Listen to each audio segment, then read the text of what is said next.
নমস্কাৰ। পোনপ্ৰথমে মই নিৰ্মাণ শইকীয়া খুৰাক ধন্যবাদ জনাইছোঁ। তেখেতৰ যি প্ৰচেষ্টা বহুতো কৰ্কট ৰোগী ভাল হৈছে, লগতে মই নিজেও তেখেতক লগ পাইছোঁ। যিসকল ভাল হৈছে ইতিমধ্যে সুস্থ হৈ আছে। মই এই ভিডিঅ'টোৰ জৰিয়তে জনাব খুজিছোঁ, আমাৰ পৰিয়ালৰ মহিলাৰ লগতে পুৰুষৰ এই ৰোগ ধৰা পৰিছিল লাষ্ট 1.5 বছৰ আগত। মহিলাগৰাকীৰ ব্ৰেষ্ট কেঞ্চাৰ আৰু লাঞ্চত আমি টিউমাৰ ধৰা পৰিছিল আমাৰ পৰিয়ালৰ সদস্যৰ।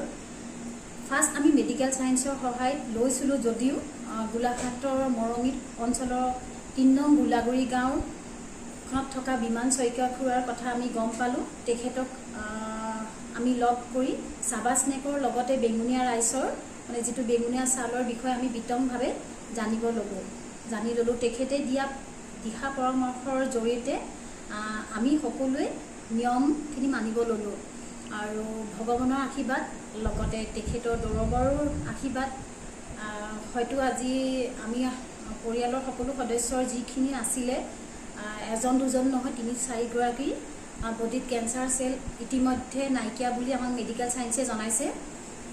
পুনৰ ধন্যবাদ জনাই ভিডিঅ'টো সামৰণি মাৰিব লৈছোঁ। অকল কেঞ্চাৰেই নহয়, বিভিন্ন বেমাৰৰ পৰা পৰিত্ৰাণ পাব পাৰি। এই চাবা স্নেক আৰু বেঙুনীয়া চাউলৰ পৰা বহুতো উপকাৰিতা পাব পাৰি। মই গুণাগুণৰ বিষয়ে বিতংভাৱে জনোৱা নাই, কাৰণ অলপমান সময় উলিয়াই মূল্যৱান সময় যাক কয় মৰঙী বিমান খুৰাক এবাৰ লগ কৰি চাওক আপোনালোকে, বা তেখেতৰ পৰা বেমাৰখিনিৰ বিষয়ে বিতংকৈ জানি লওক।